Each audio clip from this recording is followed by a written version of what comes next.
சென்னையில் district child protection ஆஃபீஸில் assistant cum data entry operator DEO போஸ்ட்டுக்கான ரெக்ரூட்மெண்ட் நோட்டீஸ் வந்து வெளியிட்டிருக்காங்க. டிஸ்ட்ரிக்ட் சைல்ட் ப்ரொடெக்ஷன் யூனிட் இந்த பணியிடத்தை பொறுத்த வரைக்கும் இது வந்து ஃபுல் அண்ட் ஃபுல் வந்து கான்ட்ராக்ட் பேசிஸில் இருக்கக்கூடிய ஒரு பணியிடம்.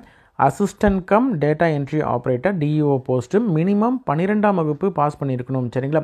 அதே மாதிரி அதற்கு ஈக்குவலண்ட்டான டிப்ளமோவோ அல்லது கம்ப்யூட்டர் சர்டிஃபிகேட்ஸ் கோர்ஸ் வந்து முடித்த கேண்டிடேட் அப்ளை பண்ணலாம். அட்லீஸ்ட் ஒரு வருடமாவது எக்ஸ்பீரியன்ஸ் இருக்கணும். இந்த கம்ப்யூட்டர் சம்மந்தமாக டேட்டா என்ட்ரி ரிலேட்டட் ஜாபில் எக்ஸ்பீரியன்ஸ் இருக்கக்கூடிய கேண்டிடேட் அப்ளை பண்ணலாம். கம்ப்யூட்டர் ஸ்கில்லும் டேலி தெரிந்த கேண்டிடேட்டும் அப்ளை பண்ணால் அவங்களுக்கு அடிஷ்னல் ப்ரிஃபரன்ஸ் கொடுக்கப்படும். சரிங்களா? 42 வயது தான் மேக்ஸிமம் ஏஜ் லிமிட். அதற்குள்ளே இருக்கக்கூடிய யார் வேணாலும் அப்ளை பண்ணலாம். எங்கே இருக்குது இந்த பணியிடம் அப்படின்னு பார்த்தீங்கன்னா, தி district child protection unit Chennai சவுத்தில் தான் வந்து இந்த பணியிடத்திற்கான நோட்டிஃபிகேஷனையும் இவங்க தான் வந்து வெளியிட்டிருக்காங்க. அப்ளிகேஷன் வந்து எங்கே கிடைக்கும் பார்த்தீங்கன்னா, ஆன்லைனில் chennai.nic.in அப்படின்ற அஃபிஷியல் வெப்சைட்டில் நீங்கள் டவுன்லோட் பண்ணிக்கலாம். டவுன்லோட் பண்ணி அப்ளிகேஷனில் என்னென்ன இருக்குது அப்படின்றத பின்னாடி நம்ம பார்க்கலாம். அதில் உங்களுடைய ரீசெண்டான பாஸ்போர்ட் சைஸ் ஃபோட்டோ ஒட்டிடணும். இந்த அப்ளிகேஷன் கூட நெசசரி டாக்குமெண்ட்ஸ் உங்களுடைய கல்வித்தகுதி, ஏஜுக்கான ப்ரூஃபு, எக்ஸ்பீரியன்ஸுக்கான சர்டிஃபிகேட்ஸு, வேறு ஏதாவது அடிஷ்னல் குவாலிஃபிகேஷன் இருக்குன்னா அதனுடைய சர்டிஃபிகேட்ஸு, 12ஆம் வகுப்பு முடித்ததற்கான மார்க் ஷீட்ஸு, அதே மாதிரி வேறு ஏதாவது டிகிரி முடிச்சிருக்கீங்க அப்படின்ற மாதிரி இருந்தால் அந்த டீட்டெயில்ஸ், இதனுடைய சர்டிஃபிகேட்ஸ் காப்பீஸில் ஜெராக்ஸ் வந்து அதில் செல்ஃப் அட்டஸ்ட் பண்ணியிருக்கணும். அதாவது உங்களுடைய கையெழுத்து போட்டிருக்கணும். இந்த certificates copies, self attested copies plus application, இது எல்லாத்தையும் நீங்கள் வந்து லாஸ்ட் டேட் அதாவது 27 மே 2025 மாலை 5:45 மணிக்குள்ளே இருக்கக்கூடிய அட்ரஸ்க்கு அனுப்பணும். எந்த அட்ரஸ்ன்னு பார்த்தீங்கன்னா, district child protection officer, district child protection unit, Chennai south, number 1, first floor, new street, GCC commercial complex, Alandur, Chennai 6,16,000. இந்த அட்ரஸ்க்கு வந்து நீங்கள் அனுப்பணும். சரிங்களா?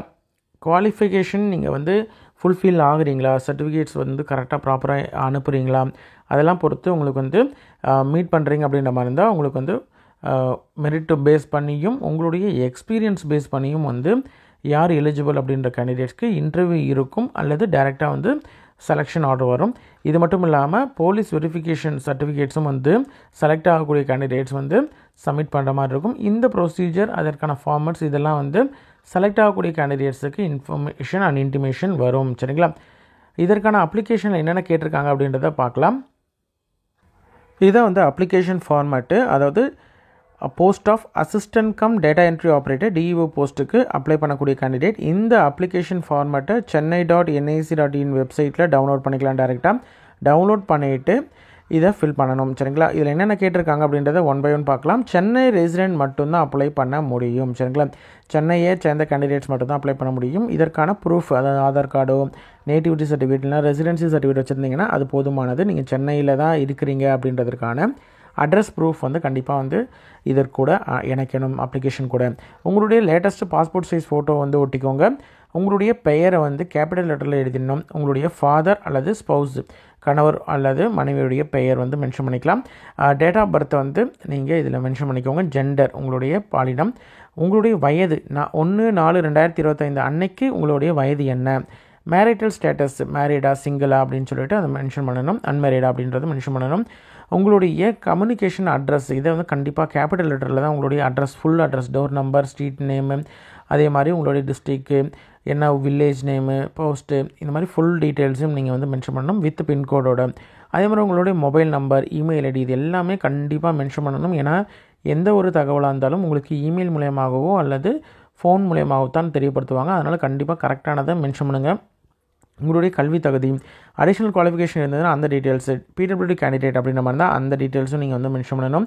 என்ன டைப் ஆஃப் டிசபிலிட்டி, அதே மாதிரி எவ்வளோ பர்சன்டேஜ் நீங்கள் வந்து கவர்மெண்ட்டில் பதிவு பண்ணியிருந்தீங்கன்னா அந்த பதிவு பண்ணதனுடைய ஐடி நம்பரு, எக்ஸ்பீரியன்ஸ் இருக்குது அப்படின்ற மாதிரி தான் அந்த டீட்டெயில், எந்த இடத்துல ஒர்க் பண்ணீங்க, எவ்வளவு ஆண்டுகள், எந்த பீரியட்லேருந்து எந்த பீரியட் வரைக்கும் ஒர்க் பண்ணீங்க, எவ்வளோ இயரு, எவ்வளோ மந்த் அப்படின்றதையும் மென்ஷன் பண்ணணும். உங்களுடைய பொசிஷன், என்ன டிசிக்னேஷனில் ஒர்க் பண்ணீங்க, என்ன ஆஃபீஸ், இந்த டீட்டெயில் எல்லாத்தையும் மென்ஷன் பண்ணணும். கடைசியாக ஒர்க் பண்ண இடத்த மேலேயும் அதற்கு முன்னாடி அப்படின்ற அந்த ஆர்டரில் நீங்கள் வந்து மென்ஷன் பண்ணணும்.